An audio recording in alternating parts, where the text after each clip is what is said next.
नमस्ते, मेरा नाम है आकाश पांडे और आप देख रहे हैं विचार। हम अक्सर आजकल यही सुनते हैं कि भारत जो है, भारत का अमृतकाल चल रहा है, अमृत महोत्सव हम मना रहे हैं। कुछ लोग ये भी कहते हैं कि 15 से 20 साल के अंदर भारत पूरा डेवलप हो जाएगा, लेकिन अभी बहुत सी ऐसी बातें हैं, बहुत से ऐसे सवाल हैं, बहुत से ऐसे तथ्य हैं जिसके ऊपर भारत सरकार को ध्यान देना चाहिए भारत को पूर्णतः डेवलप करने के लिए। तो आज हमारे साथ आप छोड़िए राज्य का नाम, क्या बताएं, क्या नाम है आपका? शिवम। शिवम, कौन से राज्य से? मैं हूँ मध्य प्रदेश से। पिछली वीडियो में बताया था मध्य प्रदेश किसका राज्य है? मामा जी का। मामा जी का।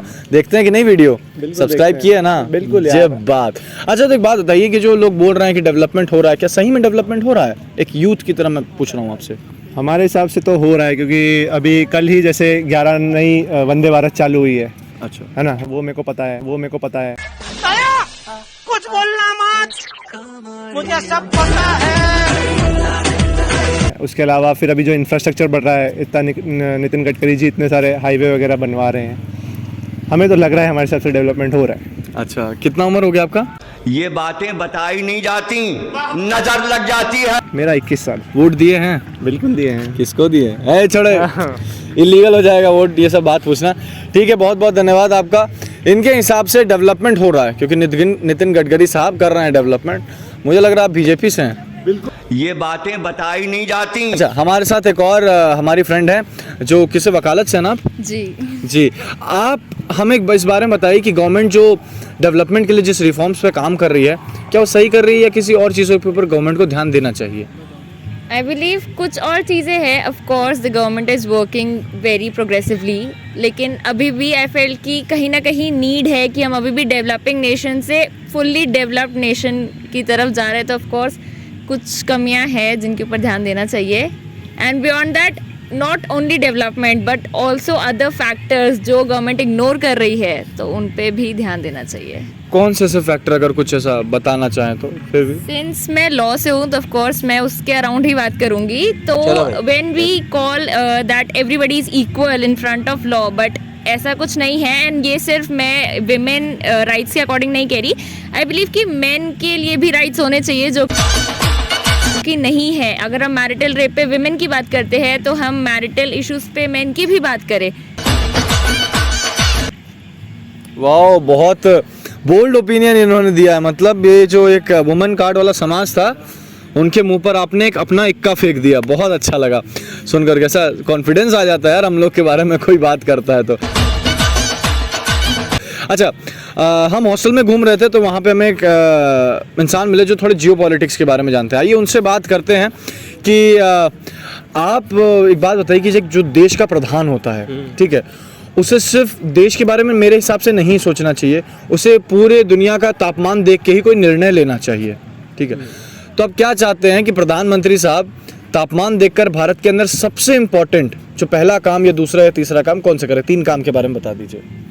पहले तो देश के बारे में नहीं सोचना चाहिए, पूरी दुनिया के बारे में सोचना चाहिए। जैसे G20 हुआ, उसमें कहा कि 1 नेशन 1 फैमिली, तो उसी के कारण तो हमें तो पूरे देश के बारे में सोचना है। जैसे कि उसका मेन है, उसका सोलर अलायंस है कि 1 ग्रिड 1 वर्ल्ड 1, वो तो उसमें बहुत अच्छा कर सकते हैं। उसके लिए अभी वो बना भी है economic corridor, India middle east Europe economic corridor. उसके थ्रू मतलब इंटरनेट की केबल बिछाई जाएंगी, सोलर लाइन भी रहेगी, तो उससे कर सकते हैं।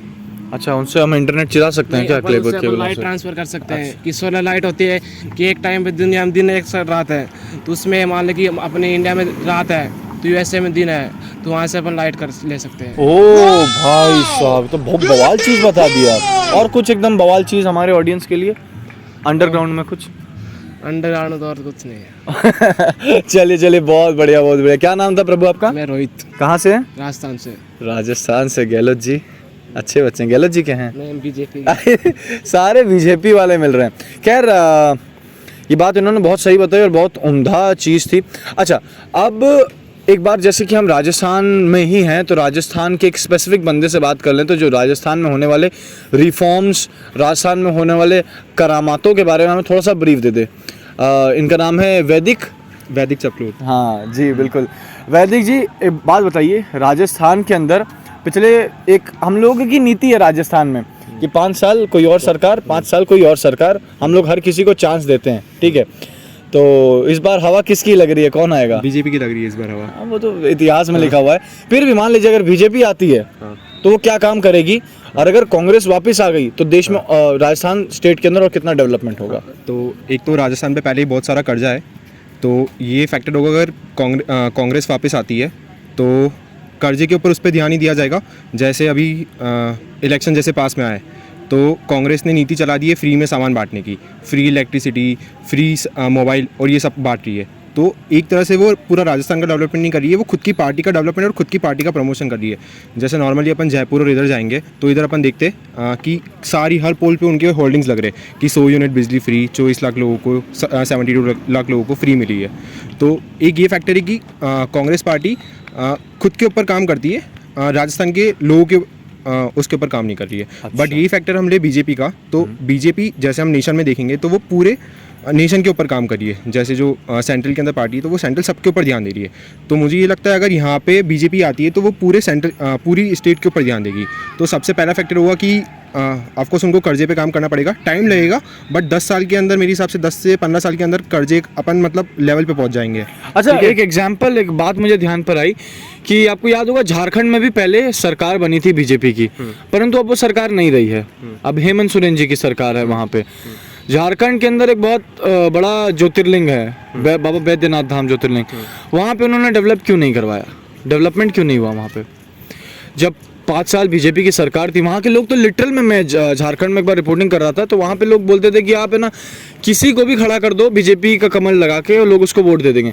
ऐसी जगह में बीजेपी हार गई और लोग काम नहीं किए। राजस्थान में भी तो हो सकता है, राजस्थान की कितने जगह जहाँ बीजेपी ने काम नहीं किया है। जैसे इस बार राजस्थान के सीएम का चेहरा सीपी जोशी है, सुनने में तो यही आ रहा है कि सीपी जोशी जो चेहरा है तो वो बिलोंग करते हैं चित्तौड़गढ़ से। तो हम चित्तौड़गढ़ का उठा के देखते हैं तो हमको ऐसे देखना पड़ेगा जैसे चित्तौड़गढ़ में उन्होंने क्या क्या डेवलपमेंट कराया। तो अभी रिसेंटली कल ही हुआ है, कल वहाँ पे उदयपुर चित्तौड़गढ़ जयपुर उन्होंने वंदे भारत स्टार्ट कराई है, ठीक है। वहाँ पे उन्होंने इंफ्रास्ट्रक्चर पे ध्यान दिया है, वहाँ पे वो लोग इंडस्ट्रियल आ रहे हैं। हमारे यहाँ पे टोटल 7 इंडस्ट्रीज़ आती है चित्तौड़गढ़ के अंदर, तो ये एक बहुत बड़ा फैक्टर है। इससे रोज़गार जनरेट हो रहा है और काफ़ी कुछ हो रहा है। तो मुझे ये लगता है कि तो रोजगार जनरेट हो रहा है। हाँ, रोज़गार जनरेट हो रहा है, भैया मतलब तो हमारे प्लेसमेंट मेरा देख लीजिएगा भैया, फाइनल ईयर में भैया। चलिए खैर, यूट्यूब मेरा प्लेसमेंट बनाएगा, आप जानते नहीं हैं। बिल्कुल, मीडिया में बहुत ताकत होती है। मीडिया में ताकत तो होती है, पर एक बात ऐसी है कि जो हर बार मैं बताता हूँ सोशल मीडिया का जो ओपिनियन रहता है, ठीक है। दूसरी चीज़, आज के इस बातचीत से हम मेरे हिसाब से इस निष्कर्ष पर पहुँचे हैं कि सरकारें जो है उनको राष्ट्रीय लेवल पे जो काम कर रही है उस हिसाब से अगर राजस्थान में किसी की भी सरकार आती है तो वो उम्दा काम करेगी, जैसा आपने बताया, ठीक है। इस बात की गारंटी बिल्कुल नहीं ली जा सकती है, क्योंकि जब तक वो सरकार आई नहीं है तब तक क्या ही करेगी। दूसरी चीज़, गवर्नमेंट जिसकी है अभी फ़िलहाल राजस्थान में कांग्रेस में, हो सकता है कि वो ज़्यादा उधार ले रही हो, ज़्यादा कर्जा ले रही हो, तो आने वाले समय के अंदर वो जो कर्जा है वो राजस्थान के ऊपर बहुत ज़्यादा भार बढ़ जाए और हो सकता है बीजेपी को चुकाना पड़े।